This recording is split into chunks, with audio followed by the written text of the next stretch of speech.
साई सब भक्तजनों, संतजनों, सेवकों, सेवा मंडलियों, आप सबको मेरी तरफ से बहुत बहुत बंदे की साई। आज मैं ये आपको बताना चाहूँगा कि सत्पुरुष कौन है। तो हम इसकी शुरुआत ऐसे करेंगे कि हम जो पूजा कर रहे हैं इस वक्त हम अग्नि की पूजा कर रहे हैं। हर व्यक्ति अग्नि की पूजा कर रहा है और वो कैसे कर रहा है? वो ऐसे कर रहा है कि हम पूजा के लिए हवन कुंड बनाते हैं और उसमें अग्नि डालते हैं, वो अग्नि जलाते हैं और फिर उसमें हवन करते हैं। तो ये एक तरीके से अग्नि की ही पूजा करते हैं। अब हमने समझना ये है कि अग्नि की पूजा क्यों हो रही है। अग्नि की पूजा क्यों हो रही है?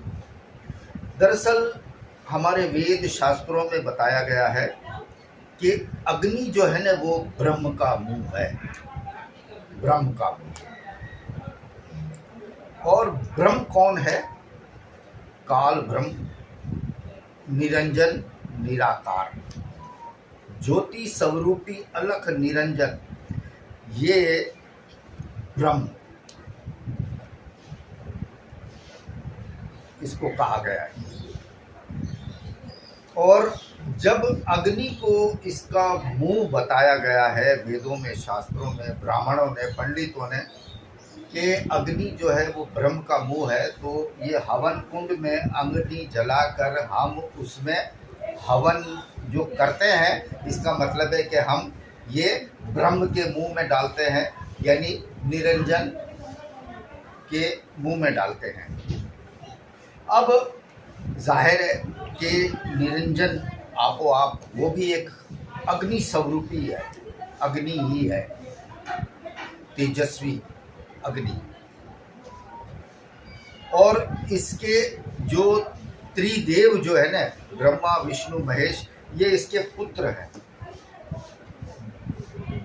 निरंजन निराकार इनके पिता हैं और आदि शक्ति इनकी माता है।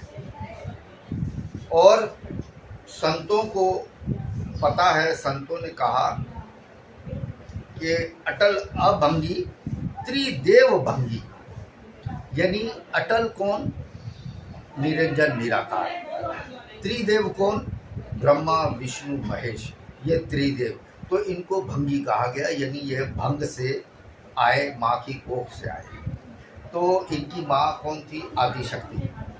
अब हम पूजा किसकी कर रहे हैं कि अग्नि के जो बेटे हैं, यानी निरंजन निराकार, जिसका मुंह अग्नि है और वो ब्रह्म कहलाता है, उसका मुंह अग्नि है और ये उसके बेटे हैं ब्रह्मा विष्णु महेश।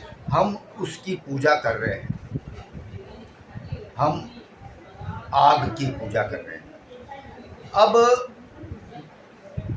ब्रह्मा विष्णु महेश, तो विष्णु के अवतार भी अग्नि से ही उत्पन्न हुए ना, कि अग्नि के जो अवतार हैं वो राम कृष्ण, जो 10 अवतार जो है वो अग्नि से ही उत्पन्न हुए, अग्नि से ही उत्पन्न हुए, यानी माँ की कोख से ही आए, वो माँ की कोख से आए। तो हम अवतारों की पूजा भी करते हैं, तो इसका मतलब है कि हम ब्रह्म, काल ब्रह्म की पूजा करते हैं, यानी अग्नि की पूजा करते हैं।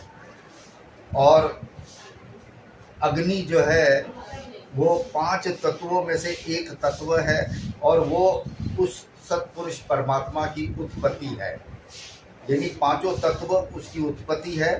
जहाँ से इनका निर्माण हुआ वो कुरम था, जहाँ से ये 5 तत्वों का निर्माण हुआ उसे कुरम कहा गया, उसके पेट में से ये निकले।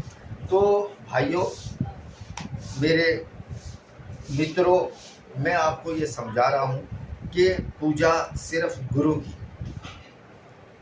पूजा सिर्फ गुरु की, गुरुदेव की ही पूजा, उसी को अपना शीश नमाओ, उसकी ही पूजा करो, उसी को खिलाओ पिलाओ सब।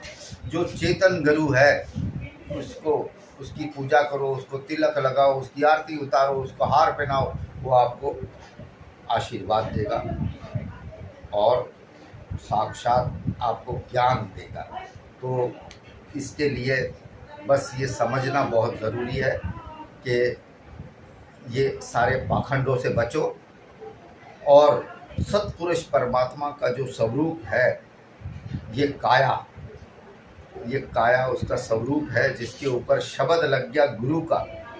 यानी साहेब ने कहा है कि गुरु स्वरूपी आप। तो भाई गुरु स्वरूपी आप कौन है? वो कबीर ही है। जो जिसके साथ गुरु शब्द लग गया वो कबीर का स्वरूप है। उसी को सजदा करो, उसी की पूजा करो, उसी के मुंह में जो निवाला देना है उसको खिलाओ पिलाओ प्रसाद, और उसी को हार पहनाओ, उसी को तिलक करो। बाकी पत्थर की पूजा, मूर्तियों की पूजा नहीं करनी। और ये साहेब ने साक्षात मना किया है कि चादर चढ़ाए समाधि पर नंगा रहे फकीर, जिंदा छोड़कर मुर्दा पूजे साधु हो या अमीर, ऐसा कलयुग आया लोगों देख के रोया कबीर। बोल सदगुरु देव की जय।